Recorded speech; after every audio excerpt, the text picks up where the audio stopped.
I didn't grow up with the show. I feel like I say this in most of my videos, but I just randomly watched this show a long time ago. If you grew up back when Toonami was a thing, old school animation is nostalgic. Old animation just hits different. Listen up. Here's your wake-up call. Come and get it. 3 hours of Toonami programming. Consider ourselves fortunate. And it's not even a school day. Toonami, the Rising Sun, Saturday from 9 to noon. You just made my day. A day which will live in infamy. Now the victory's mine! What I'm trying to say is, even though I didn't grow up with the show, it still hits the nostalgia button. From the animation, which feels nice. The opening song is good. It reminds me of the Yu Yu Hakusho and Evangelion opening with the song choice. I feel like this was kind of a popular music choice back in the day for anime. I just wanted to make a video about an old anime that I like, and I think it's pretty underrated. GetBackers.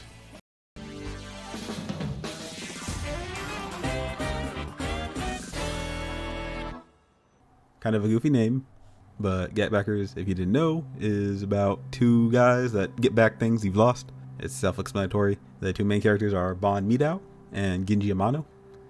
Bon is the smart, semi-serious guy.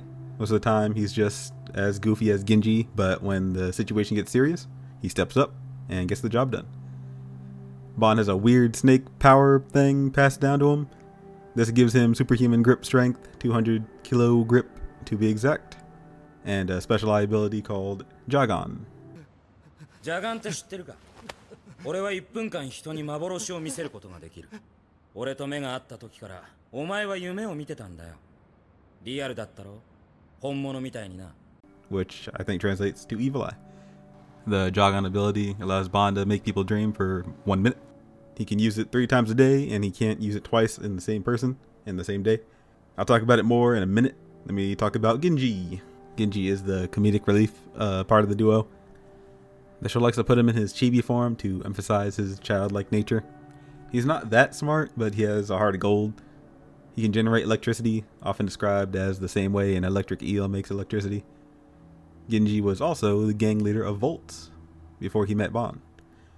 They're a two-man duo that take jobs to get things back that people have lost or have been taken from them. Their motto is, お二人が奪還屋さんですね。そうです。取られたら取り返せ。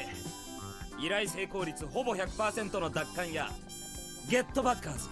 where the owner Paul constantly reminds them they have a tab they need to pay. The main gag of the show is that they are constantly broke. No matter how many jobs they do, they always end up broke at the end of it. Something unfortunate always happens that forces them to use all the money they just earned. I think it's a funny gag. Seeing the show come up with different reasons they lose their money is pretty funny. Let me talk about the Jagan a little more. It's both a very fun concept story-wise, but also kind of predictable at some points. Anytime it shows the boys getting killed or the bad guy winning, you already know you're in the Jagan. The show wants it to be a surprise when it happens, but it's pretty obvious. This isn't a nitpick, it's a fine way to use it. The show does have multiple times where it uses the Jagan in clever ways. In the second episode, the boys take on a job to get this old guy his daughter back from the Yakuza. She was taken from him when he couldn't pay them back, and he wants to see her again. Plot twist, the daughter likes the Yakuza more than him, and she hates her dad now, so she doesn't want to go see him. They try to convince her, but it's left up to her if she decides to go. They see the old man getting put into an ambulance, and it turns out the daughter comes to see her dad. It's a happy ending, and everyone leaves happy. Or is it? The show leaves it somewhat oblivious if Bon used the Jagan on the old man so he can die happy. Did the daughter actually go see her dad in his final moments? Who knows? It's a bittersweet ending, but this is the Jagan at its best. When it's actually hard to tell if Bon used it is one of the best parts of the show. It's also cool as the show progresses when people know about the Jagan. It's cool to see how people try to deal with it. People try avoiding looking in Bon's eyes, then going back to see the moment that they got caught by it is fun to watch. There are times where people try to force Bon to use all his Jagan uses for the day, so they don't have to deal with it. Bon knows that's a strategy people try to use on him, so he fakes using it sometimes to trick people. It's a fun mechanic for the story, and I think it was used pretty well. The world building is interesting. It's good, but it needed a little more fleshing out in my opinion. There's enough here to make the world interesting, but it doesn't explain some things that I think it could have explained. Let me start with a positive.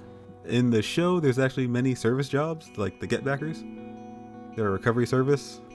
There's also transport service, interception service, protection service, disposal service, and more. This is a cool detail. The show doesn't give a list of all the services. Different services just pop up during their jobs, so you can infer that this world has services for everything. I have a nitpick on how the author decided to do powers for the story. It's hard to tell if the whole world knows about people having abilities or not. It feels like the author wanted to have the show be realistic, but also give people powers. He gives people powers, but tries to give the powers a logical explanation to make it seem like it's not really a superpower. I'm trying to explain the best I can. Like, Genji just has lightning powers for some reason. Then most of the other characters are just good with a weapon or are a part of an ancient clan that taught them special techniques like speaking to animals or being really good with strings. To me, it's weird that Genji has actual powers and everyone else pretty much has powers but not really. It feels like the author wanted powers but also didn't want powers at the same time. Even with Genji, the author tried to explain his powers by saying he's doing the same thing as an electric eel does. Thanks for the explanation, I guess, but that doesn't really change anything for me. He's got lightning powers. I don't know. Hopefully this makes sense why I feel a little weird about it. Now, what I really like about the story is that in the first half, before the major story arc happens, it's kind of episodic. Bon and Genji are taking jobs that take 1 or 2 episodes to finish. During those jobs, they have to fight other services that have the main side characters. This also allows the side characters to keep coming back because everyone is there just to do a job, not kill each other. Except for Akabane. This also allows them to sometimes have to work together. The first half of the show establishes the other side characters as antagonists. I feel like I always have to point out antagonist doesn't mean bad guys. It's just the thing stopping the protagonist from doing their objective. Not necessarily bad people. I point that out because the side characters often switch from antagonist to protagonist based on the job. That's one of my favorite parts of the story. It's always fun seeing an antagonist be on the good guy side. Personally, I like seeing a person that gave our heroes a hard time change to our side because we know how much trouble they gave our heroes and now we get to cheer them on because they're on our side. And this new antagonist is 10 times worse. Last part of the world building is the Limitless Fortress. It's my favorite part of the world building. In a big recession, a large group of buildings under construction never got finished, so poor and homeless people made it their home. It became a lawless zone, so authorities don't go there anymore. It's also speculated to have 10 to 20,000 people living there, so it's a huge place. It is kind of funny because they just have this massive zone in what looks like the middle of the city, and it's just a giant massive buildings with construction canes all over it. It's just a really goofy thing to leave unfinished. The anime just pans to it, and it's just an ugly mass of buildings. But it is a good way to add something unique about the environment. Instead of it just being a generic city, it has something to set it apart. The fortress is where Genji lived before he met Bon. It's where he was the leader of the gang called Volts. The Limitless Fortress has 3 levels. The bottom layer is called Lower Town, the middle is the Beltline, and the top is Babylon City. In the first half of the story, nobody knows what's at the top because there are strong people the higher you go. Genji only took over the Lower Town with his gang and they never tried to make it to the top. Other than it being an interesting building, it is also the main catalyst of the story. There's a lot of mystery surrounding this fortress that I will get into later. Now, let me give a quick rundown of some of the main characters in the cast. Heaven. She often visits the cafe and gives Bon and Genji high-paying jobs. She is the fan service of the show, which I'll touch on this now. The show is weirdly censored. It is PG-13, but I guess censoring was different back then. There is some fan servicey shots, but it's not egregious, so it's kind of fine, I guess. But I can't tell if knives are censored or if it's the style choice. For Akabane's power, the knives are just glowing, and I can't tell if it's just because it's his power or if it's censored. The show also censors blood sometimes, so the censoring confuses me, but whatever. Just thought I'd mention it. As I was saying, Heaven is the fan service of the show, but that's just the surface of her character. She does have actual good character moments in the show. She does care about the boys. She'll help when she can. There's a good later episode where she gets a whole backstory-ish kind of thing that helps her character a lot. It helped enough to make me feel like I should give her more of an explanation than just the lady that gives them jobs. Himiko, a friend of Bon before he met Genji. He was in a group with Himiko and her brother. In classic anime style, Himiko found Bon with blood on his hands and her brother dead on the ground, doing the classic misunderstanding for years until Bon finally tells her what actually happened. Himiko uses perfumes that do different creative things, like the regressive perfume. It sends people's minds back to the Stone Age. She has a fire one that if you breathe it, it burns your insides, and many more. Surprisingly, she doesn't hate Bon as much as I thought she would for the whole story. In the beginning, she hates him, but she understands there's probably something he's not telling her, so she doesn't hate him. She's willing to work with him on jobs, and is pretty friendly to both of them. I thought it would be an on-site thing where whenever she sees him, she'd try to kill him, but that never really happens. It's an interesting take on the trope that surprised me. Next, we got the Four Kings. Like I said before, in the past, before Genji became partners with Bon, he was the leader of a gang called Volts. Genji's top 4 people were called the Four Kings. Together, they kept the peace in Lower Town of the Limitless Fortress. The kings are Shido, Kazuki, Makubex, and a mystery person that we'll get to later. Shido the Beastmaster. Shido is from a special clan that has the power to talk to animals and command them. He also has animal techniques where he takes the personality of an animal and uses their fighting style. Shido and Bon have a brotherly rivalry, almost exactly like Zoro and Sanji. They constantly annoy each other whenever they're together. Shido hates Bon for taking Genji away from the Limitless Fortress. Bon makes fun of him for being a weird animal guy. They call each other names all the time. Bon calls him Monkey Trainer, Shido calls him the Snake Boy. At the end of the day, they know each other, but they get the job done. Another king is Threadmaster Kazuki. Now, I forgot how involved Kazuki was in the show when I rewatched it. I wasn't going to add him as a character to shout out, but he does stand out in the story. He's from a clan that uses strings as weapons, secretly wrapping up his opponents and attacking with elegance. He's a level-headed person and a good addition to the squad when he's teamed up with them. Weirdly, he's the only one who attempted to go up the Limitless Fortress, but he barely made it halfway through the Beltline. He also has a weird clan thing with his friend Jubei. Kazuki is in the Thread Clan and Jubei is in the Needle Clan that is supposed to protect the Thread Clan. It's almost exactly like the Neji and Hinata dynamic from Naruto. Jubei is meant to protect Kazuki because that's how their clan works. And the last king is Makubex, which I will talk about when the time comes. The last character I want to shout out is the GOAT, Akabane Kurodo, or Dr. Jackal, the ruthless killer. Akabane likes killing people. He has the power to make knives come out of his body. The show says he has them hidden inside his body, but I'm not sure what that really means. It just looks like he spawns them, but the way the show says it makes it sound like he literally has them inside his body. He even does something that pulls all the knives taken out of him back in him, so I am not sure how it really works. He's like Hisoka from Hunter x Hunter. He's really smart and wants to fight strong people to unlock his full potential. He only takes jobs that he thinks will be fun, and fun as in he gets to fight strong people. He is easily the best antagonist of the show. Now, the first major arc of the show, the Limitless Fortress arc. The first 10 episodes of the show are the prologue, slowly opening up the show by establishing all the side characters until episode 11, where the big arc happens. We finally have a job to go into the Limitless Fortress. What makes this cool is that all the people we fought with before are teaming up for this job, even Akabane. The mission is to get back the IL, or IL, which we learn later is the implosion lens that is needed to make a goddamn nuke. Makubex is the new Volts leader. Like I said earlier, he was one of the original 4 kings. Genji put him in charge, but when he left, Makubex went crazy. Makubex is a tech genius, and he has his new 4 kings that the crew has to deal with. The arc is fun. The group immediately gets split up into pairs of 2, which is the only way to manage a large group of people. The split up was interesting because of the pairings. Genji's with Akabane, and that's pretty funny since in a previous arc, Genji beat him, so he's scared Akabane would get revenge on him.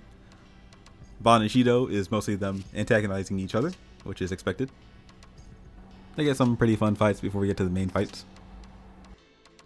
Himiko and Kazuki, they were kinda interesting because at some point Kazuki got split from Himiko and an imposter was with Himiko instead. So for a few minutes the show makes you think Kazuki was a traitor, which he wasn't. We get some Limitless Fortress lore. Apparently nobody really knows what's at the top of the fortress. Strong people are at the top to stop people from getting there. It's said that God lives up there. Makubex's main goal is to see if he has his own free will, or is everything in the fortress being controlled by the people at the top. There's a lot of mysticism about the fortress. Lots of Bible analogies go in this arc. The top of the fortress being called Babylon City. Makubex compares the people in Babylon City as God. Lots of questions of free will in the fortress. Makubex says there's a Judas among the crew, and surprise, surprise, it was Akabane. The final part of this arc is the crew finding Makubex's hideout, doing 1v1s against Makubex's people. The fights take place in a VR space that Makubex controls. And the coolest fight that I want to highlight was Genji vs Akabane. Genji goes full Lightning Emperor from being gaslit. Akabane is the Hisoka of the series, so he's loving being able to fight Genji at max potential. The fight was cool, but doesn't have a winner because Bond breaks it up to snap Genji out of it. I haven't touched on Genji's Lightning Emperor mode, so I'll do it real quick. Genji goes Lightning Emperor mode when he gets angry. It's the classic serious mode power up. He loses control and is basically ready to attack whoever stands in his way with no remorse. It actually has a pretty well explained nerf. He can only go in this mode when he's in the Limitless Fortress, because it has a lot of energy floating around that Genji can easily absorb, so he has limitless power while there. It actually has a good explanation that I can get to in a minute. The real interesting part is the reveals at the end of the arc. Makubex wants to learn the truth of the Limitless Fortress, so he hacked into it and read the archives. What he found made him go pretty crazy. Makubex can't lead the fortress and blame the people at the top for it, and once Genji left the crew, he couldn't keep the peace, so fights started again. Makubex wanted to prove the people at the top control everything, and to prove it, he wanted to make a nuke. He wanted to see if the gods up above could stop him from pulling the trigger. Bond hits Makubex with his last Jagan to show him a world where everything was peaceful, but in a peaceful world, none of the Volt's members meet each other. So Makubex is still sad because he wouldn't have been friends with them. This is where it gets really interesting. Some of the Limitless Fortress secrets gets revealed. The fortress was going to be built to be a virtual reality building. It's revealed that some of the buildings and people aren't real, but the power of the fortress is so strong that it makes all the fake things be physically real. You just have to roll with the logic. This is cool because Makubex thinks he's one of the fake people created by the fortress. He tries to kill himself at the end of the arc, but Genji saves him. It's never really revealed, but heavily implied that Makubex is a creation of the fortress. And we find out that's a real possibility because there's a girl named Ren that has been helping the crew. She wanted to leave with them, but when she tried to catch up to them, she almost disappeared. It's a cool and sad reveal. This arc is awesome. There would be too much to talk about if I went through every single thing. I did forget to mention there was one guy that came from the top of the fortress that was helping Makubex. He has mirror powers. He surprisingly had to fight Himiko for his 1v1. I like Himiko, but I didn't think she would be at that level where she could fight a guy from the top of the fortress. So it made sense that Bond eventually come back her up. He doesn't lose, he just retreats since he's mainly there to just observe Makubex and not take a 2v1. It's interesting to see what the people at the top of the fortress are capable of, and we get a taste of it from this guy. Also, Bond fights a guy named Fudo. They have a past where apparently Bond ripped Fudo's hand off, so he has a mechanical hand now, and wants revenge. Fudo is a crazy man. He has hella bloodlust for Bond. He has the busted power to see a few seconds in the future. That's a busted ability, but Bond still wins because Bond is just that good, and maybe some plot armor. There's also the former Volt Kings versus the new Volt King fights. Kazuki fights Jubei. Like I said earlier, think of Neji and Hinata from Naruto, except Hinata is the one that wins the fight. Jubei lost his way, so Kazuki has to slap some sense into him. The fight ends with Jubei feeling bad and wanting to, I guess, kill himself. So he uses his secret technique that was supposed to end himself, but it just ends up blinding him in the end. So he's left blind for the rest of the story. Shido fights Emishi. Emishi had the potential to be one of the kings, but he wasn't quite there yet. Emishi is mad Shido left the fortress, so they fight. Basically all the old members of Volt get mad when someone leaves the gang. Emishi's main way of fighting is using a whip. That's his special school clan technique stuff. Both fights are entertaining, but not worth going super in depth on. It's the usual, we gotta fight so I can knock some sense into you. Overall, a solid arc. The stakes were high, the fights were good, the reveals were good. Not much to dislike about the arc. Getting more info on the Limitless Fortress was interesting, and there is still more to learn when we get to the top. Alright, this is Josh coming back from the future while editing to really nail this down. I don't think I did a good job on saying what the Limitless Fortress was, or is. The fortress is a place made by unknown people. The fortress was thought to be unfinished, but in reality it was finished. The fortress is basically a giant VR facility. Its VR technology is so powerful that it tricks your brain enough to make everyone believe it's real, and it's real enough to be physically touched. It is anime logic. It doesn't make sense, but roll with it. There are electromagnetic waves in the whole fortress that messes with your brain, which helps it be real. It's a fine explanation. That also explains why Genji can go Lightning Emperor mode. He absorbs the energy in the fortress for limitless power, and that's why he can only do it there. I think I forgot to mention bonds say they heal faster in the fortress and their powers are stronger. It being a VR place means everything is not what it seems. Some people aren't real, some buildings aren't real, but to everyone it is real, and it's a philosophical question of what is real, since the fortress makes your brain think it's real and you can physically feel the people and buildings. What does real mean? It makes you think. It is a cool concept for a story. The thing Makabex did in the arc was he hacked into the fortress and was able to control some of the virtual reality. He can control most, if not all, of the lower town, but I don't think he could do anything on the upper levels. He wanted to make a nuke to see if the people at the top, the gods at the top, would show themselves.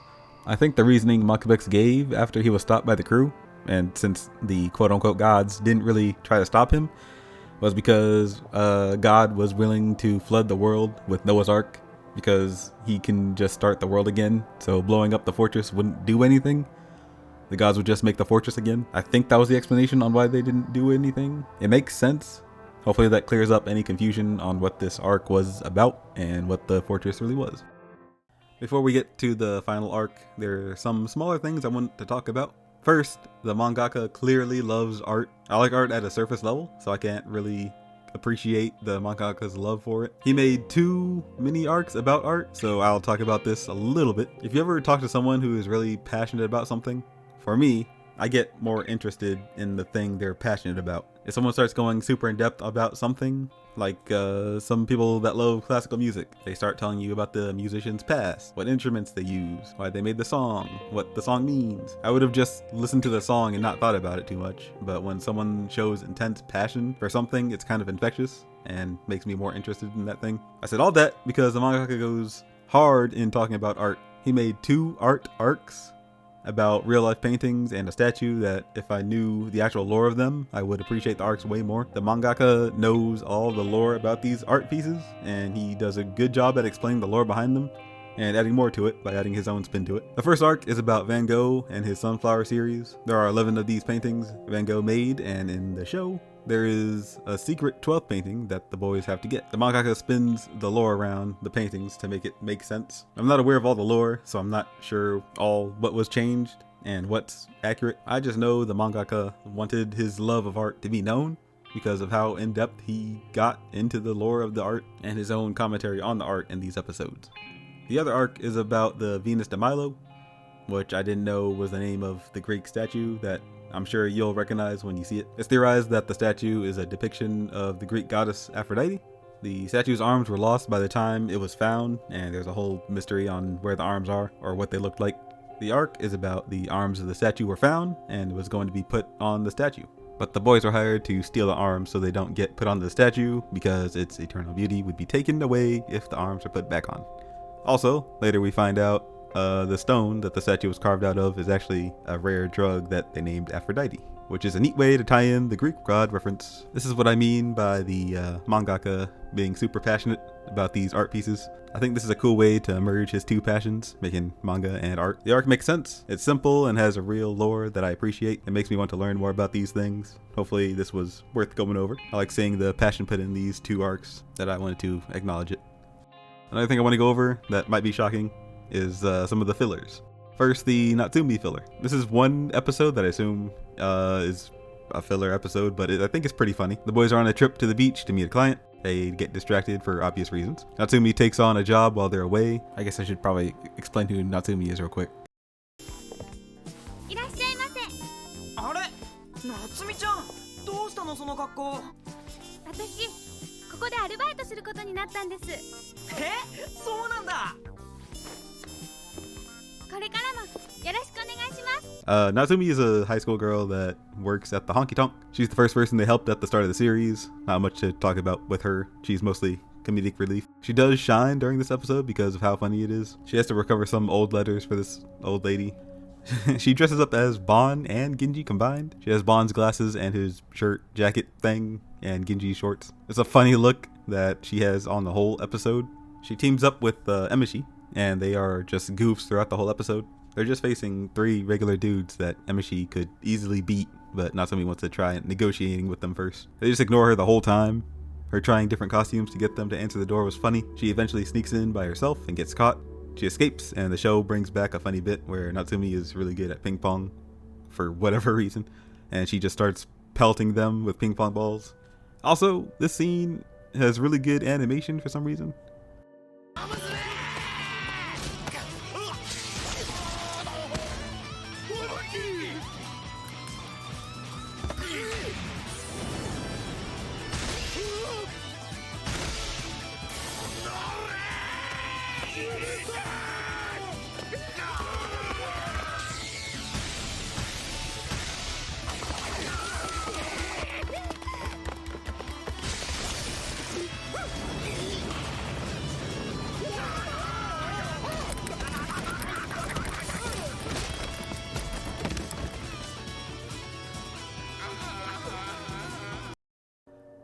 My favorite part of the episode was when Kazuki shows up and saves Natsumi. She does Bond's "Did you have a good dream?" line.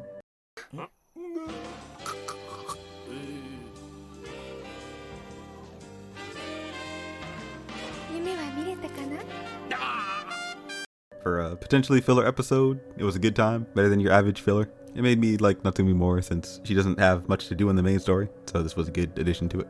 Here's another highly likely filler episode about Genji being in the hospital after falling off the roof of a building during a job. The episode has most of the main cast coming to visit Genji in the hospital. It's another very funny episode. Bon and Shido get in an argument, as they always do. They take on a recovery job for nurses to compete who's better.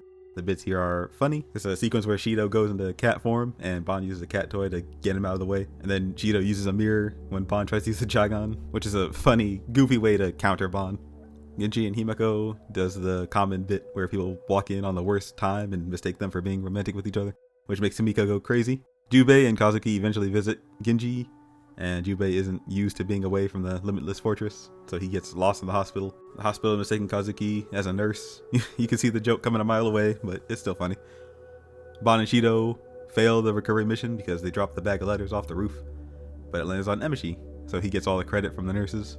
It all culminates in everyone getting into a fight in Genji's room.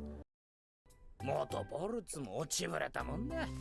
三流芸人の卵に本職の猿回しじゃ食えなくなって奪還屋の猿真似を始めた自分じゃ何にもできない猿使い、そしてコスプレ好きなカマナース。こら傑作だ。僕個人のことならいざ知らず、我が流派まで苦労するとは許せません。カズちゃんダメだって。病院で騒いだら他の人に迷惑が。ジュベ、こういう輩には前置きは不要だ。問答を無用に思い知らせてやるのみ。先生、また影さんが意味不明なことを。上等だてめえら、まとめてかかってこいや。どいてろジュベ、人の喧嘩に割り込んでんじゃねえ。いつまで四天王のつもりで命令している。ビーストマスター、三流芸人のど根性見せたれますぜ。何みんなで血圧上げてんの？うちは揉めならよそでやってよ。下がっててください、キビコさん。一応女性なんですから。必要って何よ。静かになるのでロビーでお茶しましょう。皆さん元気ですね。入院してんのは俺なのに。みんないい加減にしてよ。本当に。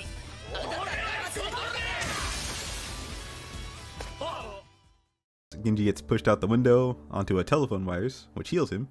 The last funny bit at the end is when they're leaving and Akabane comes to visit Genji, and Genji passes out, which puts him back in the hospital with Akabane feeding him. It's a funny and clever way to end the episode. Akabane was worried that someone beat Genji before he got the chance to beat him, which makes sense for his character. Like I said before, he's a bad guy, but he's got a philosophy that he doesn't break. Now, the final arc of the show, returning to the Limitless Fortress again. Finally, the time has come to reveal everything. Makubex is taken by former Volts members again. He got taken because he was getting too close to learning the truth of the fortress. The secret fourth king is revealed, Masaki Kurusu. He took Makubex to the top of the fortress and the boys have to get him back.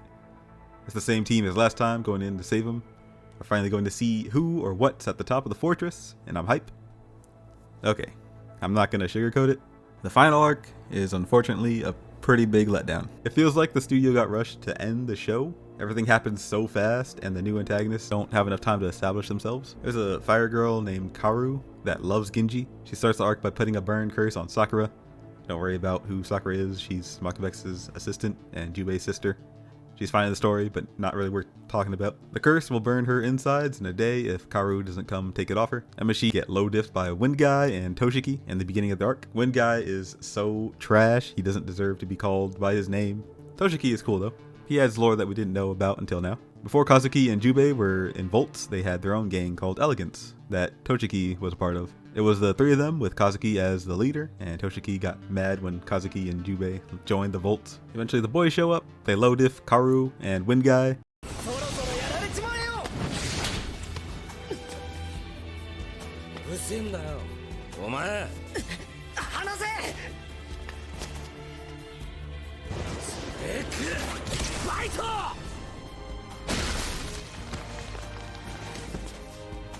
The Wind Guy just gets destroyed. He goes against Bon, and it looks like Bon just slaps him. We get a better fight with Jubei and Tokishi. It's interesting to have one of the main fights be with Jubei and him instead of Kazuki and Toshiki. They do the classic last super move to kill each other, then Kazuki breaks it up at the last second, and Tokishi realizes he was being a fool, and you know how it goes. The best part of the arc is Bon versus Akabane, finally getting serious fight. But even that was a little underwhelming. It ends too fast, and Akabane didn't really do anything new. Also, I guess Bon didn't really do anything new. He did his same unexplained super move that beats Akabane. Lastly, we got Genji versus Masaki. Now this was a super disappointing fight. Masaki was hyped to be stronger than Genji, even beat Genji earlier in the arc easily, but it was revealed he wasn't really trying to kill Genji, so meh. But Masaki has light powers, but he doesn't do much with it. Genji just punches him once in the stomach and the fight is over. Genji barely struggled to beat him. It was just too easy, the fight wasn't even that exciting, I don't know. Genji doesn't even go lightning emperor mode. It was, oh my god. There's a character I didn't really talk about, Gen. He's an old dude that runs a pharmacy in the fortress. He was also in the first arc, but I didn't really talk about him there. He's also the one who found and raised Makabex when he was a kid. It's revealed he was a part of the organization that built the fortress. They're called the Brain Trust. It's a hidden organization that made the fortress, and the main purpose of the fortress was to do experiments. Since it's a giant VR space, they can run real experiments. Like I said before, the virtual reality is so real, it's physically there. This makes sense. I don't mind this explanation of the truth behind the fortress. In the end, it's revealed that Makabex is in fact a program in the fortress, and the Brain Trust wants him deleted from the code. Masaki didn't want to do that, so he's just gonna hide Makabex inside the fortress and take over the lower town. Makabex decides to delete himself to stop causing trouble for everyone. The secret project he was working on was a way to separate himself and the people in the lower town from the fortress, so they can't be controlled by the people at the top. Thanks to the help of everyone, they successfully move his code to be independent of the fortress, and everyone lives happily ever after. The boys are still broke. The end. If that felt rushed, that's because I feel like it was rushed in the show. I assume it was getting canceled, so they just rushed to an ending. It doesn't help that it's a worse version of the first time they went to the fortress. In comparison, the first fortress arc, which was 14 episodes, and this fortress arc was only 7 episodes. It got half the episodes to finish up the story, and it literally was just a retread of the first arc, but in a worse way. They go in for Makabex, they fight the former Volts members, we learn Makabex is a code in the fortress. All the same story beats, just a rushed, worse version of it. One of the bigger disappointments is them hyping up the higher floors of the fortress being tough, and they just strolled through it like it was nothing. There was no new enemies, just more former Volts members that were less interesting than the people before. And the mirror dude is still here, just saying he's an observer. He doesn't even have a fight in this arc. All he did was get Akabane to fight Bon, and Bon just speed blitzes him when he's talking nonsense at the end of the arc, which was satisfying. Oh, I just noticed Bon doesn't even use the Jogon once this arc. Actually, no, sorry, he does. I forgot that Fudo was in this arc also. He makes a comeback. And it's actually a good fight, but Bon beats him again. When he beats him, he uses a Jogon while he's on the ground to let him have his dream that he's still fighting.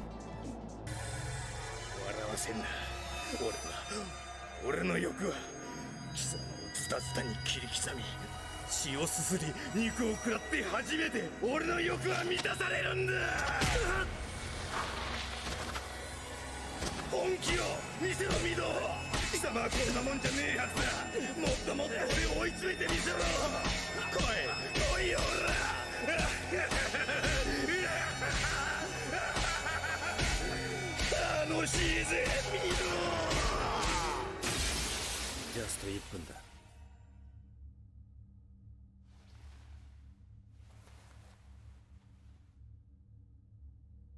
いい夢見ろよ。 It's kind of a waste, but it doesn't matter because he doesn't use it again for the rest of the arc, so it worked out anyway. When you compare it to the first arc, Makabex's whole plan relied on Ban using all his Jagan uses before he got to him. Making the Jagan be a part of the plot made it more interesting. In this arc, I pretty much forgot he had the thing. That's how underwhelming it was. Alright, I watched this maybe like a long time ago, maybe in middle school, I don't know. So I remembered it being more of a satisfying ending. Rewatching it, I have a lot of problems with it.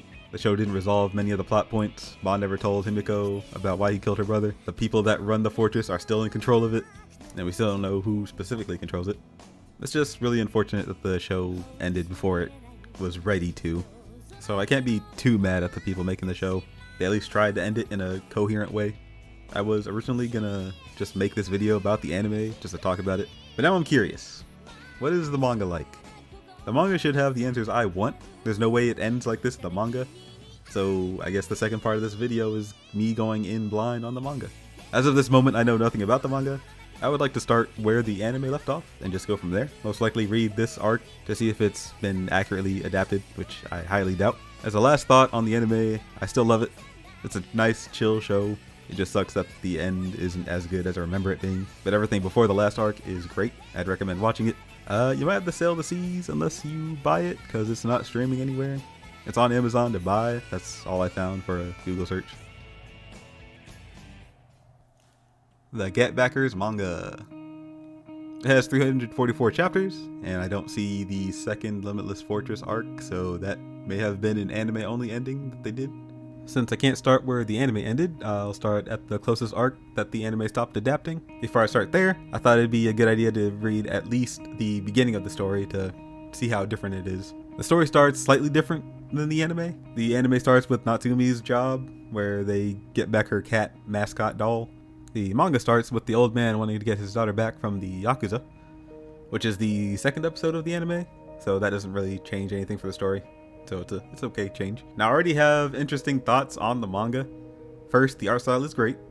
I haven't read many old manga, so I don't know how unique this art style is, but I love it. It seems like the artist is more focused on facial expressions, and I can clearly see everyone's face. It's a more character heavy focus because the backgrounds get neglected sometimes, and it's just a white background. There are establishing shots to show where they are and give a sense of what the environment is like. I don't mind losing the background to focus on the characters' detail more. Now what did catch me off guard was how fan servicey the manga is. Jesus Christ, it's the first 3 chapters and the horny levels are off the charts. They have to get the old man's daughter back, and the first shot of her is getting out of the bed naked and standing by the window. The mafia guy is just groping her while they talk. All this happened and heaven hasn't even been introduced? Yeah, okay. Back to the manga. The jokes are still on point. Some are super weird, but overall it's still good. The manga does the end a little different than the anime. It's clear that the daughter didn't come to see the old man. Ban used the Jagan to give the old man happiness before his final moments. I do prefer the anime version of leaving it somewhat ambiguous. So far, the manga is off to a good and weird start. The action is good. I'd say better than the anime since the animation didn't age well. The anime has its moments, but it's rough at times. Also, the manga is clearly made for mature audiences with the blood, cursing, and sex appeal. Fuck it, I'll read the whole manga. The next arc isn't what I thought it was. This arc isn't in the anime, or you could argue it's just a different version of it. In the manga, the boys already know Natsumi, and she already works at the honky tonk with Paul. Instead of getting back her cat mascot doll, they need to get back a giant inviting cat for a client that isn't in the anime. They easily get it back from the dude that has it by Ban using the Jagan on him. Don't ask what his illusion is. A cool thing the manga did was showing what they did while he was under the Jagan. They actually count down how much time they had left to do whatever activity they were doing before the person snaps out of it. That's an addition I didn't think of, and I kind of like it. There's a funny panel where they bring back the cat, a little broken, and Natsumi says she can fix it and just ends up breaking it even more. The client doesn't care about the cat. They wanted what was inside the cat, which was a disc. Of course, the disc is gone, so they assume the GetBackers took it and they send the big buff dude Hisaki Ryudo, nicknamed Zombie, that gets introduced a little later in the anime. I'm surprised he was shown this early in the manga, and I'm sorry I have to talk about it again. Even the boys are way more horny in the manga. Bon just grabs Heaven for no reason, and Genji is a little more simpish. The boys get captured, and come on, man! Enter perverted doctor. We are gonna skip that scene. The doctor is crazy. He's an organ harvester. Kinue was the one that stole the disc that he keeps an inventory of the organs and bodies he has to expose him. That's why the boys were assigned to get it back. Kinue is his assistant, but she only worked for him to get revenge.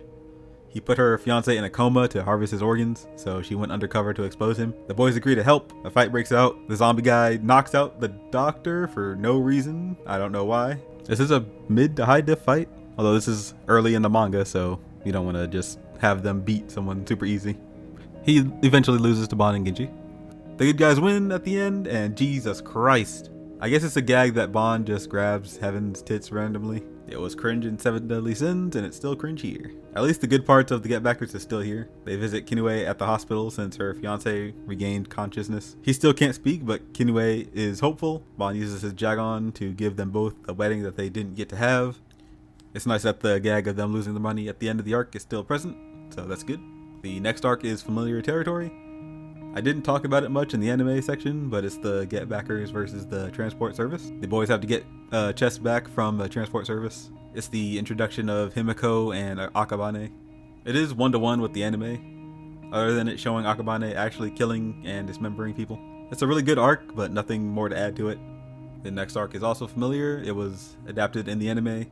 It's Shido's introduction. Another good arc. So far the arcs that got adapted are accurate to the manga. The Sunflowers art arc is the same. There's nothing I need to add there. Now we hit the first Limitless Fortress arc. It is yet another faithful adaptation. I'm surprised. I thought there would be some differences, but they're very minor. There's not really anything for me to say about it, so let's move on. The next arc is the arc about the Venus de Milo. I didn't talk about the arc specifically because it didn't have a huge impact on the anime. It was a good arc, but I didn't want to recap the whole story. Funny enough, that's what I'm doing right now.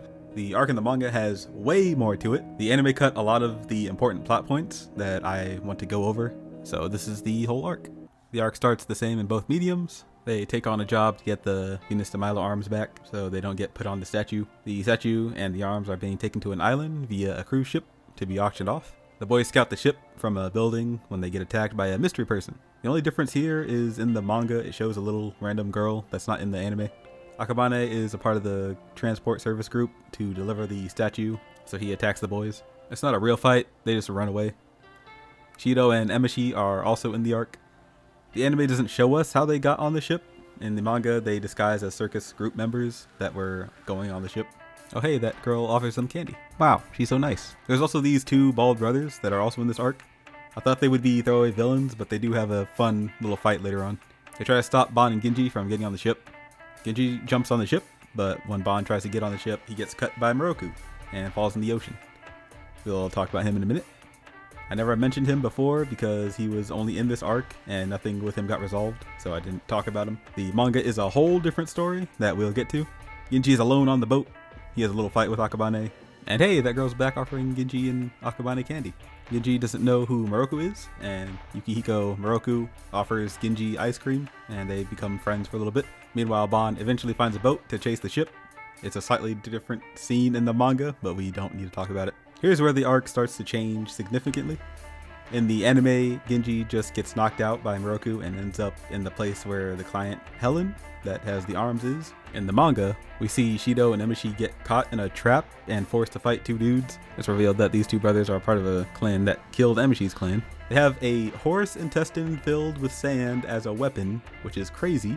I never would have thought of a weapon like this in my life, but seeing Emishi get more character development is good. He 2v1s them and wins to get revenge for his clan. And we also see Genji actually fight Moroku for a little bit. In the anime, he just gets insta knocked out. And I guess I'll explain Moroku now.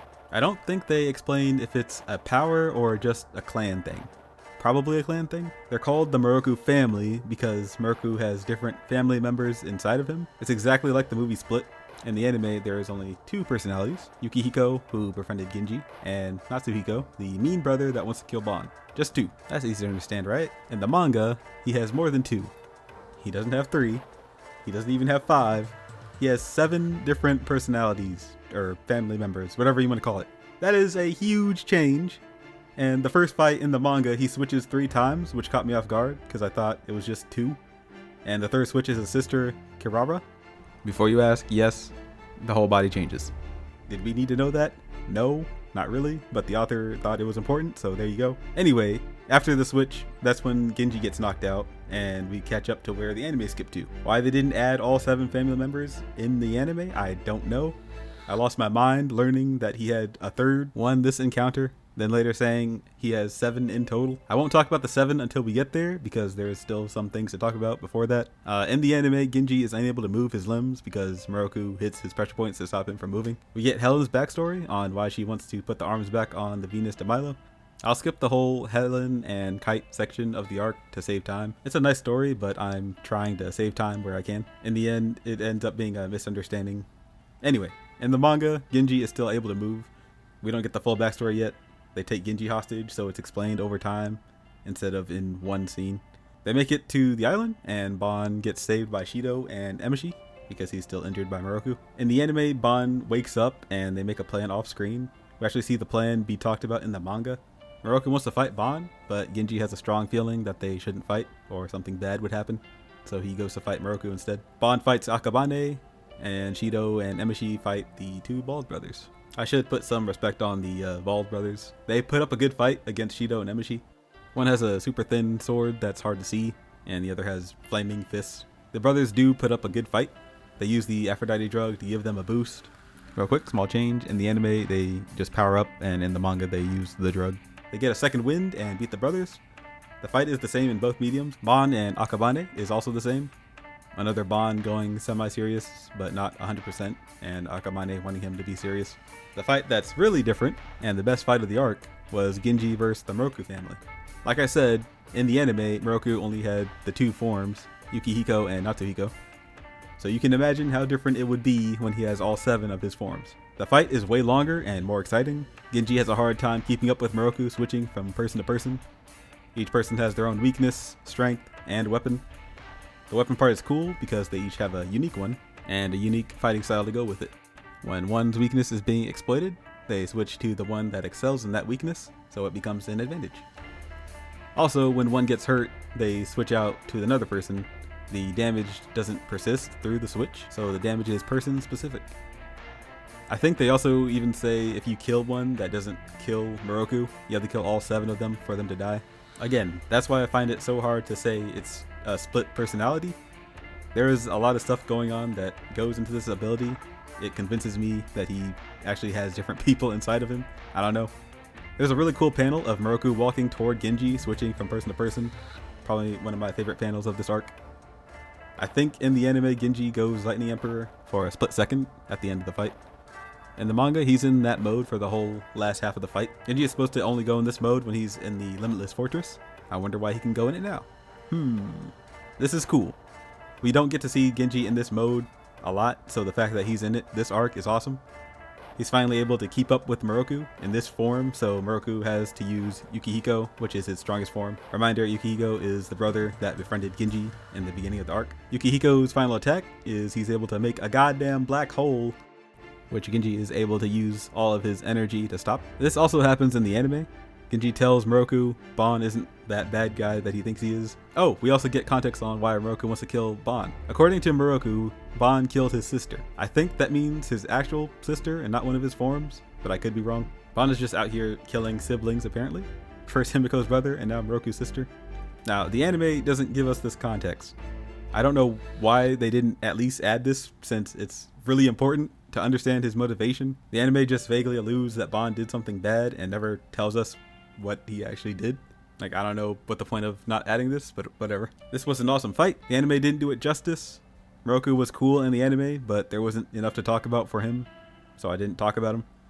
It was clear that he was supposed to be an important character, but the anime didn't go on long enough to get there, I guess. He was absolutely supposed to be in a future arc.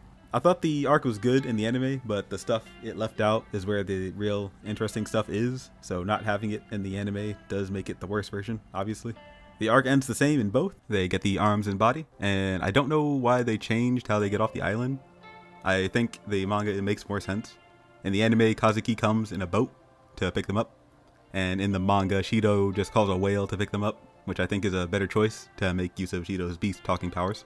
The epilogue of the arc has important foreshadowing that wasn't in the anime, because the anime didn't set this up at all. Moroku visits the honky tonk to tell Genji his and Bon's backstory, to warn Genji not to trust him, but Genji still believes in Bon. It seems like the author really wants to set up a Bon vs Genji in the future, even though that already happened in the past, which we still didn't get to see the full fight of.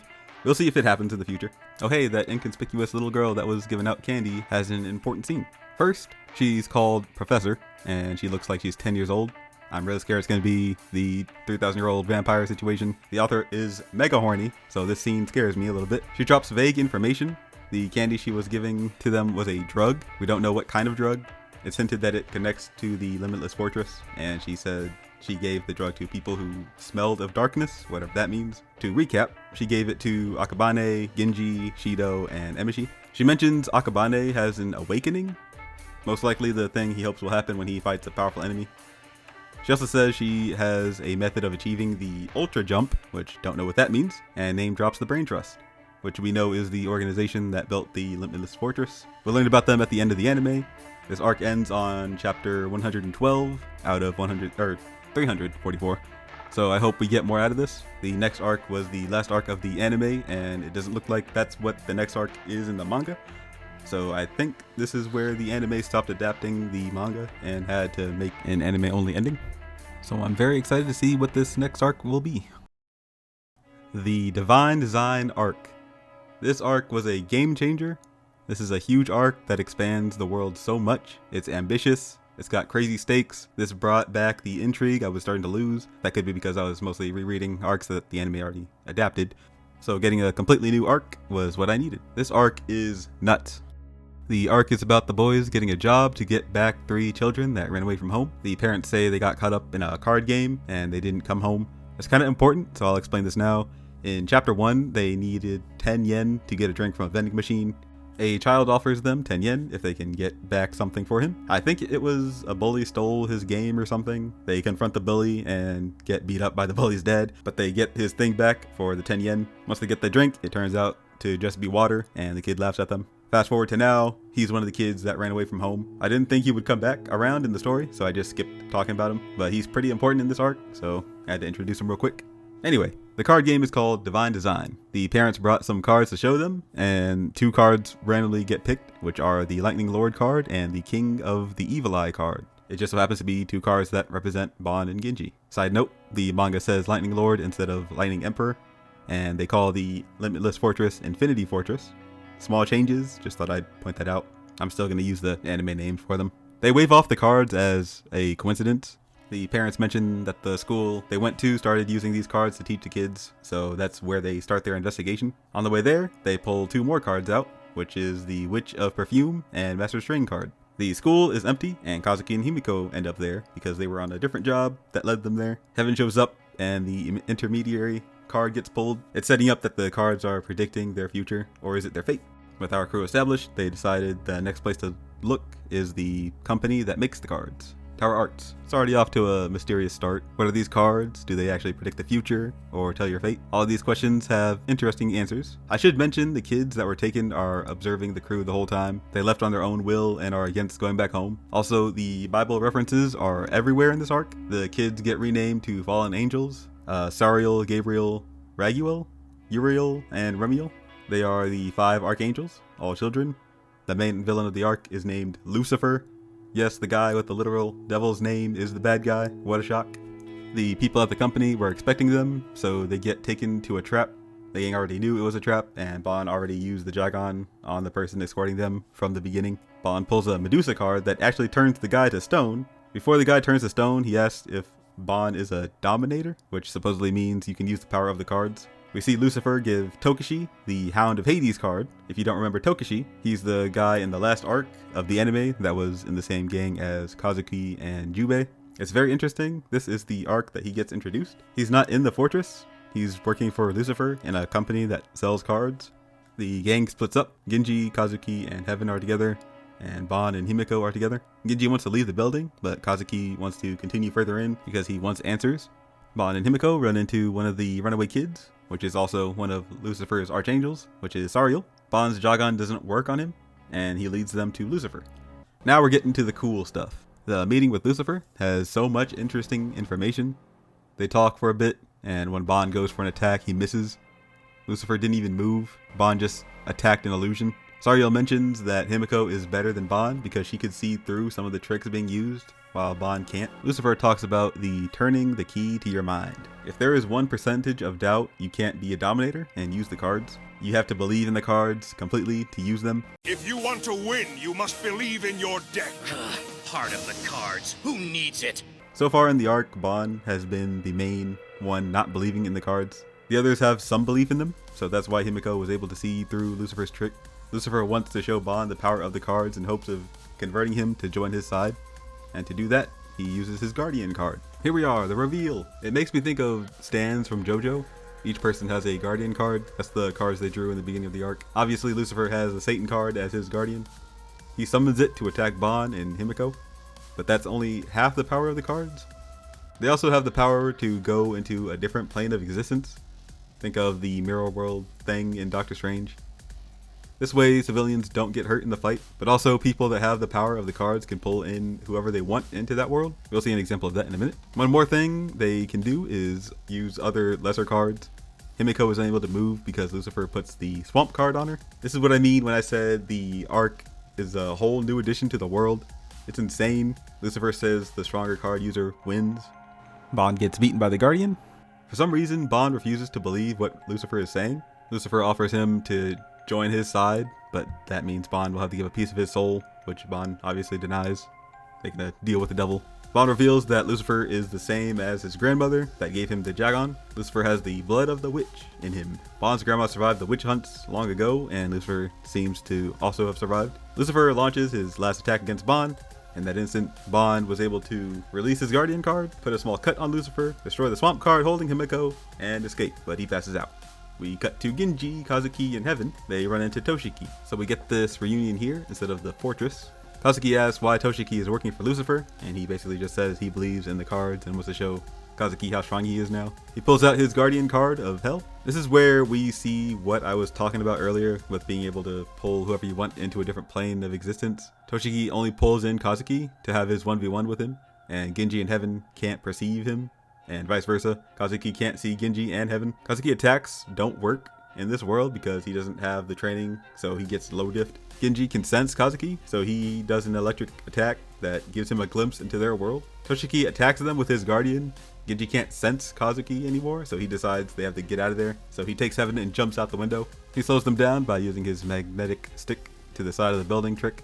I believe they're up like 40 stories, so by the time we get to the bottom, Genji passes out and we end up in the hospital. This is an awesome beginning to the arc. This is the first time in the story where they actually lose. Even in the anime, I just noticed they never really lost a fight. It's a really good change of pace to give a sense of danger. They actually have to learn how to beat Lucifer and his squad. Just using brute strength won't be enough to win this time. They even had a way to block Bond's Jagan, which has never happened before. People have tried and failed in the story before, and now he legit just can't use it. Well, it didn't work when he used it. We got the cards that add a whole new level of depth to the fights this arc. The cards are overpowered if you know how to use them. So now the next step is to learn how to use them. The boys wake up in the hospital. We get a little backstory with Bond and his grandma. I'm loving the small bits of Bond's backstory being told through the story. It's just one page of her telling Bond to become strong. Bond wants to know how Genji's doing, and we get a really funny panel of Chibi Genji. I'm sorry, I had to just add that in the video. It seems to be a real ability of Genji that he heals really fast if he absorbs electricity. It makes sense. They go back to the Honky Tonk to talk about the experience. They compare the cards to the Limitless Fortress. It feels similar to the Fortress, but instead of a computer, it's magic, I guess. Genji wants to go back no matter what to save Kazuki, and Bond wants revenge on Lucifer. Bond takes them all to a person that can help them. They go to Fortune Teller Alley to meet the person that raised Bond after his grandma died. Maria Noches. She's Bond's grandmother's best disciple. She's actually 99 years old but uses magic to make her look young. Bond lived with her for a while as a child when his grandmother died. So believe it or not, other than her outfit, the mangaka is more tame on her than he usually is. The amount of fan service shots he could have used is surprisingly very low compared to other characters. Maria reveals that Lucifer has been using a replica of Divine Design cards to mass produce. There's only 2 or 3 sets left in the world, and Lucifer has one of them, and Maria has her own. She burns the replica cards that they had, which they actually feel the burning, but it quickly fades away, showing that Lucifer would have easily beat them. The fake cards aren't strong enough to actually burn them to death. To demonstrate the other power of the cards, Maria rips out Genji's heart. After that gag, she explains what happened. There is reality, then there is upper reality. Whatever happens in upper reality also affects you in the real world. Once you get good with using the cards, you become a dominator. You can make your own upper reality world and pull people into it, which is what happened with Kazuki. To teach them about the upper reality, Maria takes them to a market. The first task to learn how to use their cards is that Maria tells them to hold their guardian card in one hand, and while concentrating on the card, they have to stack eggs as high as they can. Bond immediately wants to leave because he still doesn't believe in any of this, but when he sees the others doing it, he gets competitive. They have to remove any doubt they have to be able to use the cards. This was a funny moment in the arc. The expressions were on point in this part. Bond thinks so highly of himself that he doesn't want to believe in the cards, so he has a hard time doing the tasks. They speedrun some other tasks to get the hang of the cards. Throughout this process, Genji has been doing these tasks with no problem. He's the opposite of Bond, and he has fun doing the task. There's a quick time skip where they're all good enough for round 2 with Lucifer. They have a feast the day before they leave, and we get a pretty cool scene with Bond and Maria. Lucifer was another student of Bond's grandmother that stole his own set of cards. Also, Bond's grandma was the Witch Queen, and Bond has King's blood in him. Bond's past is still a mystery. We got witches, King's blood. They keep talking about his grandma, but where are his parents? Questions that will hopefully be answered. Maria also says that if the cards are used too much, it could mess with reality. Bond doesn't care about any of this. He doesn't care about his bloodline. He doesn't care about saving the world. He's doing this because he was hired to get back some children. The GetBackers got hired for a job and they're going to complete it to the end. And that is the perfect response. Genji interrupts the convo and we get a nice panel of the boys. Before the group leaves, Maria gives each of them cards to use. It's cards like the swamp card that was used on Himeko twice. They're like spells you can use. Apparently the max cards you can use is 7.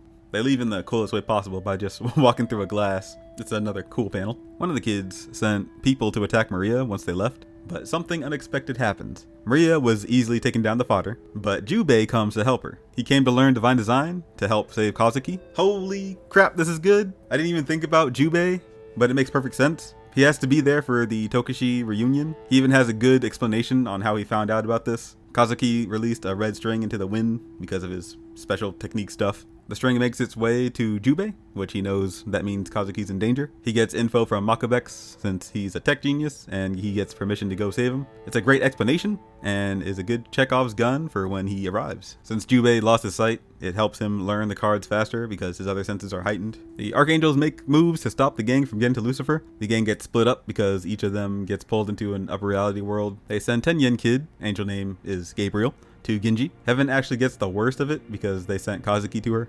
It turns out selling your soul to Lucifer was a real thing. Kazuki got his soul taken from him, and he's now under Lucifer's control.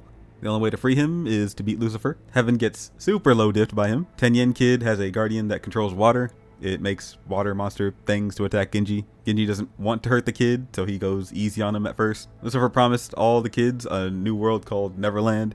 It's basically their perfect world. Genji actually low diffs him. It's revealed that Tenyen Kid had doubts about Lucifer. The kids are under Lucifer's control, but of their own free will, mostly. Genji and Tenyen Kid have a talk. Tenyen Kid is having a rough time at school and feels like his parents don't care about him. Genji actually has a mature response to his feelings. He literally slaps some sense into him. Genji never met his parents. He was just put into the Limitless Fortress. So he doesn't even have the luxury of being mad at his parents like Tenyen Kid can. It's a good way to break through to him. Genji destroyed Tenyen Kid's card, but that's not the end of it. All the children have a mark on them that is, if they betray Lucifer by sundown, the mark will rip out their hearts. So now there's a time limit on saving the kids. It's a great way to keep raising the stakes. And there's Bond versus Sariel. He was the kid with Lucifer when Bond fought him the first time. Sariel has the ability to repel Bond's Jagan. Sariel's guardian also has the ability similar to the Jagan, the Death Jagan, that makes you have dreams of dying over and over again. Sariel hits Bond with it. It shows Bond dying a bunch, but it's oddly a bunch of suicides, which is odd to Sariel. It turns out Bond managed to hit Sariel with the Jagan because Sariel let his guard down for a split second. That allowed him to hit him with it. Bond learns Sariel's past. Sariel passes out after that, which helps bolster Bond's resolve. Himeko has the last child, Remiel. She just has a guardian that controls dolls. All Himiko does is use her guardian of perfume. She makes a scent that makes Ramiel remember her father before he died. She had a rough childhood, I'll leave it at that. There isn't really a fight here, so I just wanted to mention it to get all the angels out the way. Ramiel and Tenyin Kid get taken back to the Honky Tonk to stay until the crew takes down Lucifer.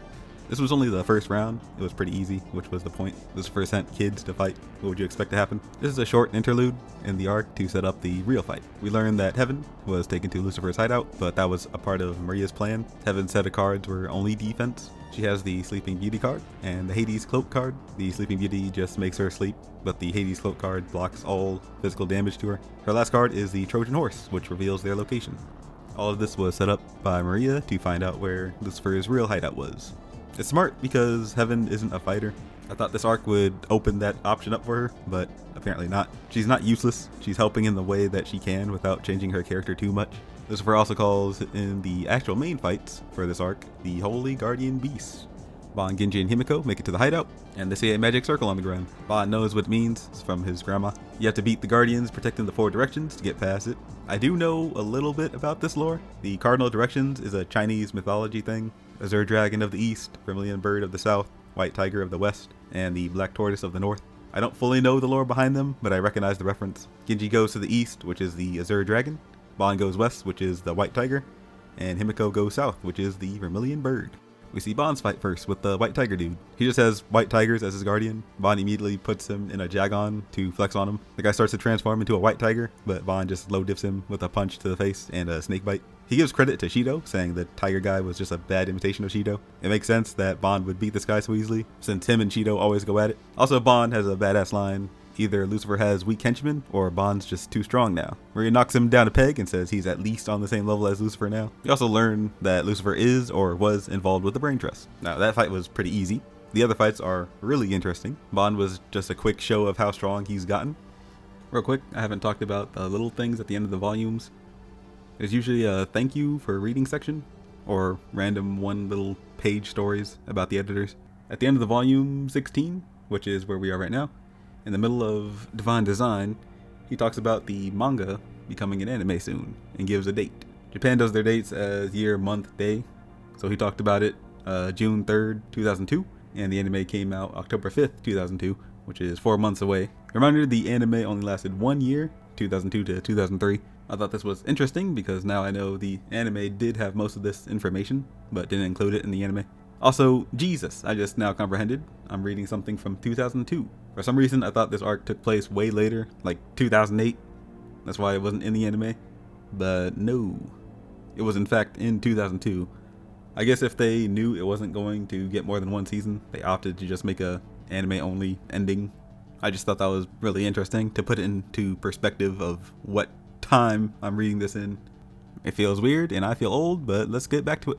These other fights have a lot more depth to them, especially Himiko, but we're not there yet. We have to get through Genji first. Like I said, Genji goes east to the Azure Dragon. He ends up at a place near a waterfall with a guy fishing. The guy's name is Qinglong. I'm just gonna call him Q. Q invites Genji to join him, and Genji being Genji, he does. It's revealed that Q is the brother of a person in the Infinity Fortress, Chun Long Yua. Longhua. She's a new character. This happened back when Genji was a child. People in the Beltline attacked the lower town for some reason. Genji tried to protect Longhua, but in the end she died taking a bullet for Genji. Q blames Genji for her death, then attacks Genji with the Azure Dragon. It's a giant water dragon. Q uses a weird water sword weapon. They call it a sword, but it looks more like a baton looking thing that spews out water. Genji has a hard time fighting him. Q is able to talk to Longhua in Lucifer's upper reality, but Lucifer implies that there's a way to merge the two worlds to where it's indistinguishable from one another, effectively making her come back to life, basically. We get a cool shot of him doing his final attack on Genji. In that moment, a card falls out of Genji's pocket called Friendly Garden Dragon. Genji unleashes Lightning Emperor mode to repel the attack, and we get another cool shot of him in Lightning Emperor mode with the Garden Dragon around him. And they say it's Longhua. We get a quick 2 pages of Makabex at the Limitless Fortress. The fortress shot lightning out of it the instant Genji went Lightning Emperor mode. It also made the fortress lose power for 2 seconds. Sakura says the fortress has infinite power, so that's a pretty big deal for it to show off for 2 seconds. They also say the cards have a connection to Babylon City, whatever that means. Back to the fight, and the 6 shot of Genji and Longhua. Now, Genji's the one bringing the pain to Q. I know he's not trying to kill Q, but Genji does this giant blast that looks like it would kill someone. Q is willing to die to bring his sister back, even if he's not there with her. He does his final attack that will kill him, and he knows it probably won't even kill Genji. But before he hits it, Genji goes back to normal. Q stops his attack before it hits Genji, and they talk it out. Genji talks some sense into Q. Genji leaves the Friendly Garden Dragon card with Q, since it seems like Longwa's soul is in it. And I don't have much to say about the fight. I think it was fun. The most interesting fight of the arc is here. Himiko went south, which is the Vermilion Bird. The location is a desert where her brother Yamato shows up. She doesn't think for a second it's the real Yamato. She immediately attacks with the flame perfume, but he uses flame nullifier perfume to block it. Yamato tries to explain that even though he died in the real world, his soul wandered in upper reality, and eventually Lucifer saved him. He even tells her memories of when he was still alive to hammer in that he's the real Yamato. Himiko eventually gives up attacking him and gives in that he's really him. She asks the right questions. Who really killed him? And he says Ban did kill him. He switches to villain mode and tries to kill Himiko. Now, I know you and I weren't convinced that it was actually Yamato. Like, it was obvious it wasn't really gonna be him. They almost got me, but I knew there was no way it was actually him. A card falls out of Himiko's pocket as she's getting burned, called Dearly Departed. And the real Yamato comes out and saves her. The real Poison Master Yamato is here. Now, I didn't see that coming. It never occurred to me that we would get Yamato to come back in the story and see how he fights. The fake out of the fake Yamato into the real Yamato was smart. He changes his appearance again to Himiko, thinking Yamato won't attack his sister. Obviously that doesn't work. Yamato uses explosion scent, which is the same as the flame perfume, but it's way stronger and more risky to use. Reminder? Himiko mainly uses the flame scent, and that puts stress on your throat since you're breathing fire. So using the blast one is extremely risky. Only Yamato is skilled enough to use it. That's why Himiko never uses it. That move just one-shots the bird guy, and he's down. Himiko and Yamato have some good banter. She asks Yamato if Ban really did kill him. He leaves it kind of vague for her. He talks more about divine design. He makes sure to tell Himiko not to join Lucifer to bring him back to life. The cards break too many rules of law. They're too dangerous to keep using. Before he disappears, he tells Himiko something important. Remember one phrase. Voodoo child. When her 17th birthday comes, everything will, and it ends there. In the anime, the explanation of Yamato and Himiko is that they were a part of a clan that were gonna do something. I forgot what. Yamato takes Himiko away from their clan, but I guess the clan is cursed, and a part of the curse is the voodoo child thing. I didn't go through Himiko's full backstory because, again, the anime never got to any payoff for it, so I didn't think it was worth mentioning. Now that there is more lore to it, and I saw there is an arc called Voodoo Child, I assume this big question will be answered soon. With 3 of the 4 people defeated, they all return to the magic circle to fight the last person. Himiko tries to ask Ban about the Voodoo Child thing, but Genji interrupts. They don't have to fight the last person because Jubei off-screened him, and the last person would have been the Black Tortoise of the North. He's still not linked up with them, so they don't know he's the one who did it, and they move on without seeing him. Genji has a nice introspective scene, asking what are the cards really? What's Lucifer's real goal? Ban's response is that they have to beat him to find out. There's a quick scene with Lucifer talking to Tokishi. Lucifer has an interesting perspective on Armageddon, which is the final battle with God and the devil. He says, isn't it a paradox if the Bible predicts God will win the battle? Why would the devil still challenge God if it's fated that he would lose? Lucifer's answer is even knowing he would lose, he would still challenge God just for the chance to beat him. I just thought it was an interesting take on Armageddon.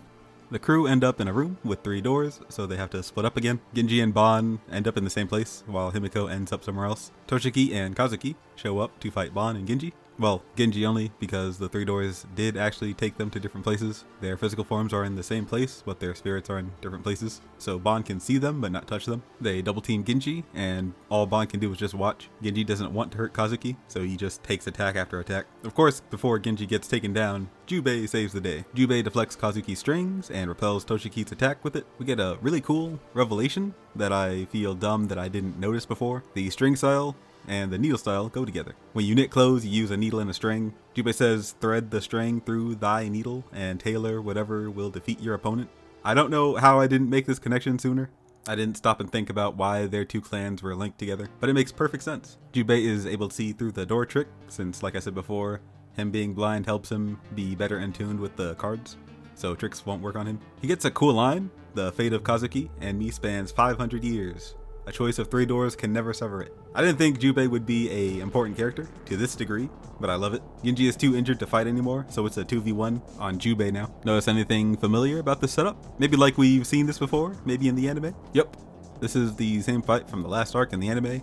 except this time it makes way more sense. Everything about this setup is leagues better than the anime. It seems like the anime read this arc and liked this piece of it, so they just jammed it in the final arc. The anime speed runs through their conflict when compared to the manga. The motivations are the same in both, but Toshiki has way more scenes to flesh out his character in the manga. He beats Kazuki in the beginning of the arc and takes control of him for the rest of the arc. He's Lucifer's right-hand man, and he has the interesting conversations with Lucifer. In the anime, he was just one of the antagonists that didn't get enough character moments for me to really care. I will say, even in the anime, they had one of the more exciting fights, and the manga doesn't disappoint either. Tokishi lets Kazuki fight Jubei, and we get a little cheap but good way to break Kazuki out of the mind control. Kazuki does a big attack to kill Jubei, and in that instant, Jubei senses a red string that Kazuki threw out in the attack, and he does something with it. I'm not entirely sure what he did with it, but anyway, I can live with this explanation. It would have been hard for Jubei to actually 2v1, so having this as a bailout is fine. Now we get the 1v1 of Jubei versus Tokishi. It's a great fight. They're evenly matched. They have issues they never told each other about. The only way to solve their problems is to fight it out. The fight ends the same way as in the anime. They agree the only way to figure out who's stronger is to use their ultimate attack. They even change the environment to be the Infinity Fortress. They charge up for the final attack, and Kazuki interrupts the attack. It's 1-1 from the anime.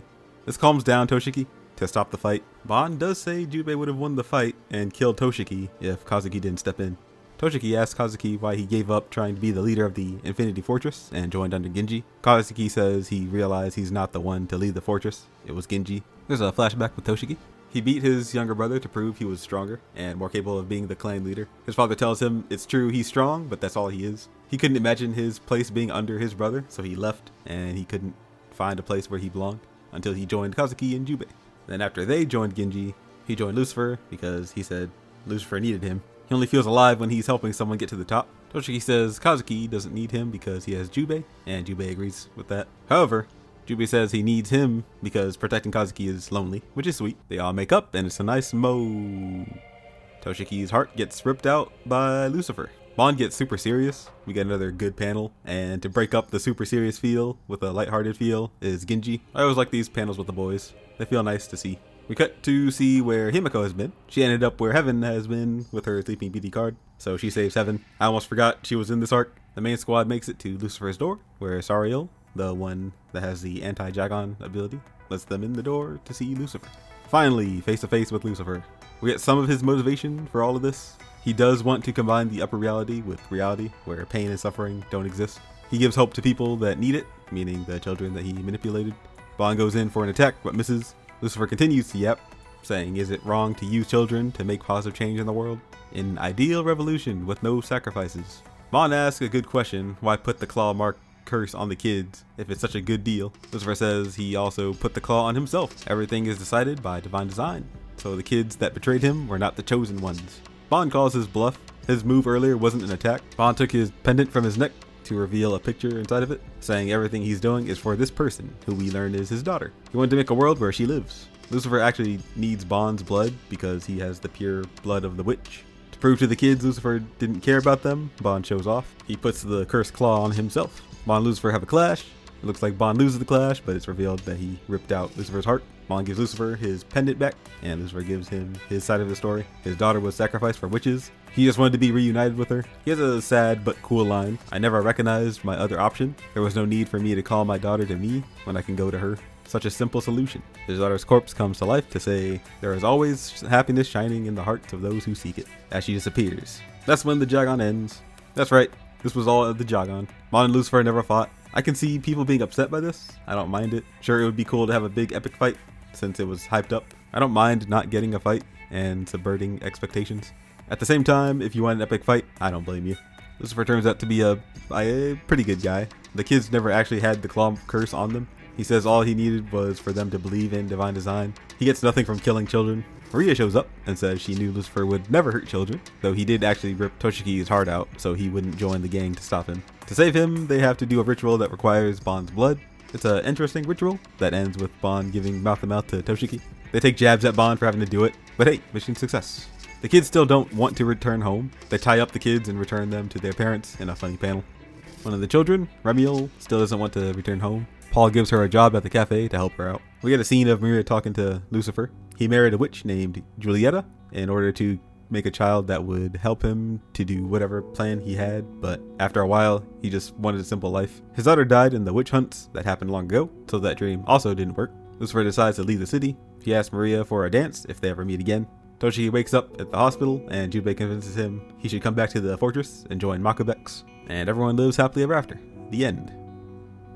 Is what I'd like to say, except there is one more thing that happens. A card falls in front of Lucifer called Death with a Sword, a little on the nose, and yes, he gets stabbed by a sword. He gets stabbed by Akabane. Akabane is disappointed at how easy it was to kill Lucifer. He has a cool line, "I've been asked to transport you to your dead daughter."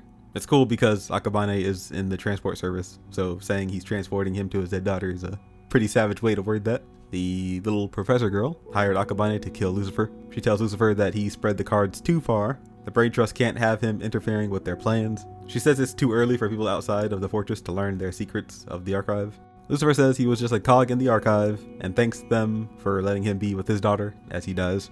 The arc actually ends, surprisingly, with the Genji in the hospital episode that I thought was filler.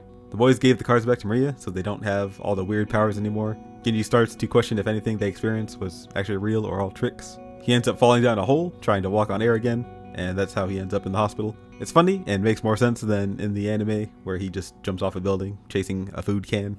The Genji in the hospital is only half a chapter in the manga, so I don't know why they made this a whole episode. I like the episode, it's just having the context now, it's a weird choice to make it a full episode.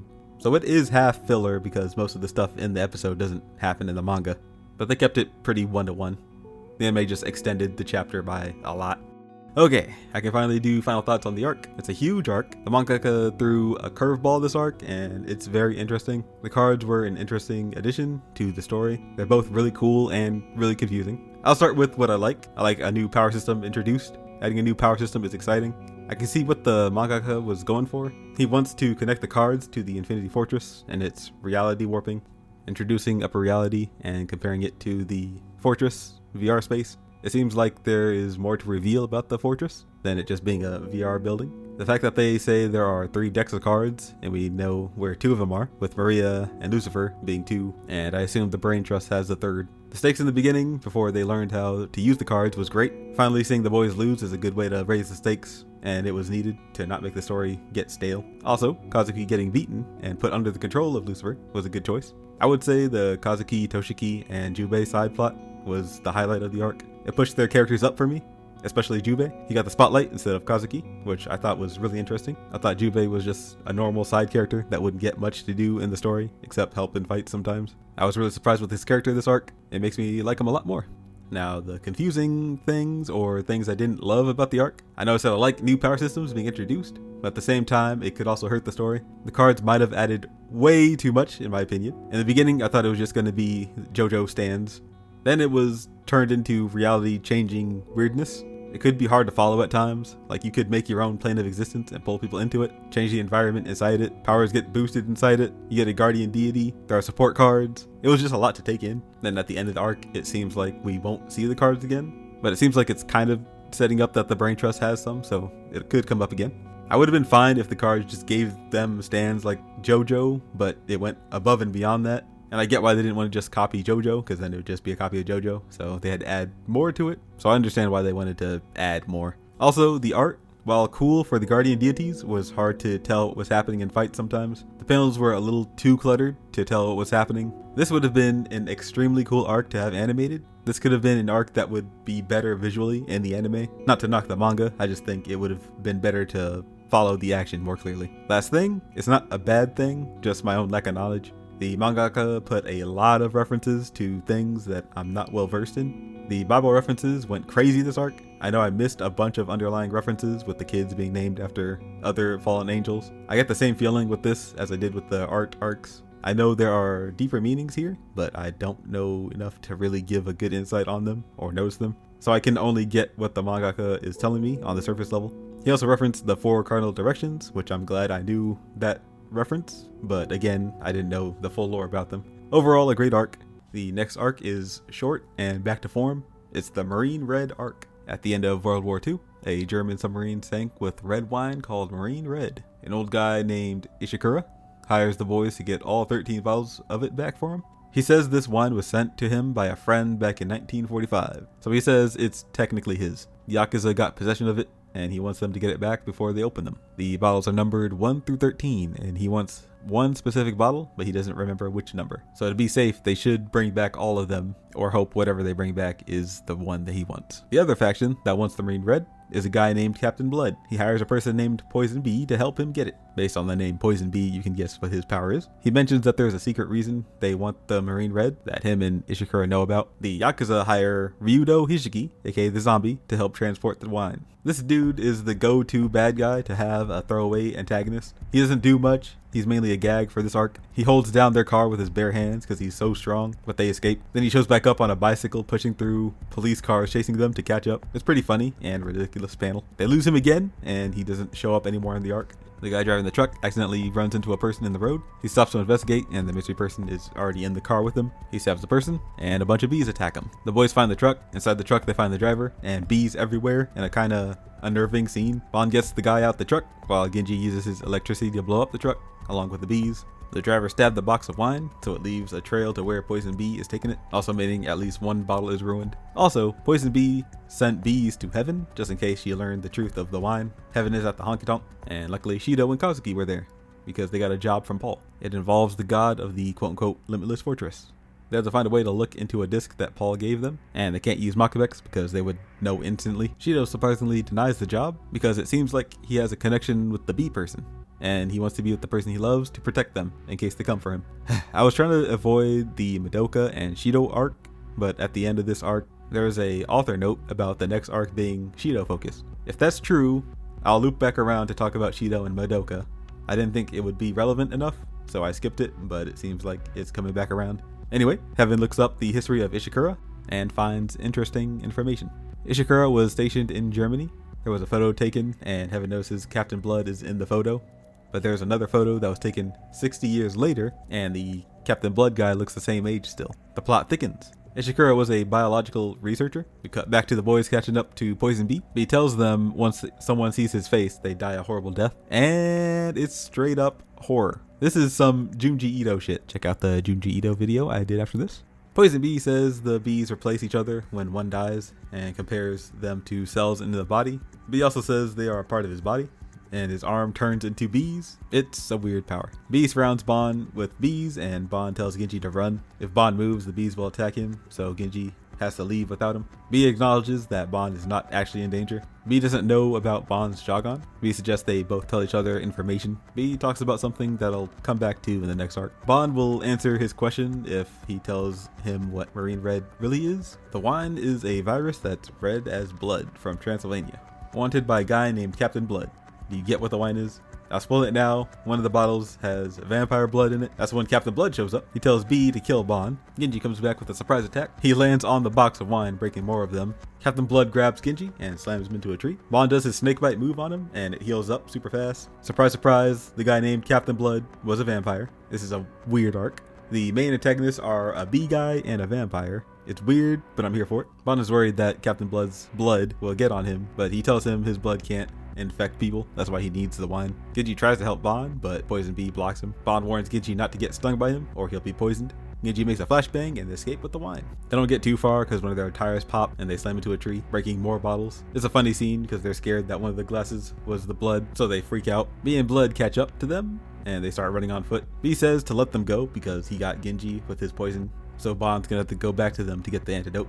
Genji starts to pass out and drops all the wine except for one that he saves. Bee also has one of the bottles, so there's only 2 bottles left, and luckily the virus is in one of those 2. Once Blood sees only 2 are left, he betrays Bee. Bee is just a weirdo and who knows what part of his body is real and not Bee's. Now it's a 1v1v1 free-for-all. Bond has to get the antidote from Bee. Bee wants Bond to fight Blood to get the last bottle. Bee has to bring back the bottles for his clan. If he doesn't get it back, then he'll be in trouble. Blood just wants the wine. Bond goes to fight Blood. It's a cool fight. Bond tries to rip out Blood's heart, but he doesn't have one. Being a vampire makes him immortal, so he just regens any damage. We get some backstory from Blood. Good news, he hates Hitler. He became a vampire 60 years ago at the end of World War II. He was Romanian, working in the German biological research facility with Ishikura, the guy that hired the boys to get the wine for him. Ishikura, Blood, and a doctor that worked with them named Nadia uncovered a vampire grave and the vampire was still alive despite it being stabbed with a stake for 200 years. They wanted to get its blood, but they can't get it under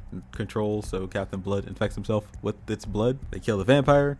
He gets the usual dilemma of being immortal, being bored, living forever, and watching people you love die over and over again.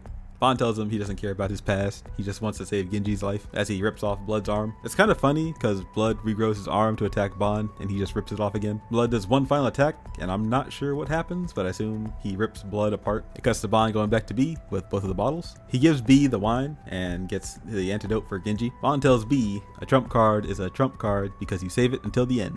You already know what that means. B is put in the Jogon at that moment, and he gets a pretty horrific dream. Blood comes back looking like something from Resident Evil. More blood show up and overpower B. Again, it's just a horror panel. By the time the Jogon ends, the boys are already on the road with the 2 remaining bottles of wine. They return to Ishikura with the 2 bottles. One of the bottles has the vampire virus in it, and the boys want to know what he's gonna do with it. He just opens the bottle and drinks some of it. Blood shows up, and Ishikura throws him the other bottle, and Blood just drinks it and says it's the greatest red wine he's ever had. Yup, none of the wine had the vampire virus in it. That's a great twist that I had a feeling would be the case, but I wasn't 100% sure. It was good to keep the suspense up. They wanted the wine because it was the other doctor, Nadia's dream, to make the greatest wine. Nadia says she would gift them wine, so when they heard about the wine being discovered in a German boat that sank around the time in World War II ended, they knew that it was Nadia's wine. She numbered them 1 through 13. The 2 bottles that survived is 13 and 1. Ishikura and Blood remember Nadia said these are their numbers because Ishikura's first name is Juzo, which is 13 in Japanese. I think this was a mistranslation because in Japanese I believe it should be Ju-san 13 instead of Juzo, unless there's something I don't know about Japanese and Juzo is still correct. Captain Blood's number is 1 because he doesn't like to lose. So it's a cute thing that both of those bottles just so happen to be the ones that survived. Bond hits them with the Jogon and Nadia shows up to have a drink with them. They ask her what her number was and they banter. Blood said it's 2 because she was closer to him, and Ishikura says it's 12 because she was closer to him. She says 7 to be in the middle, and they laugh it off.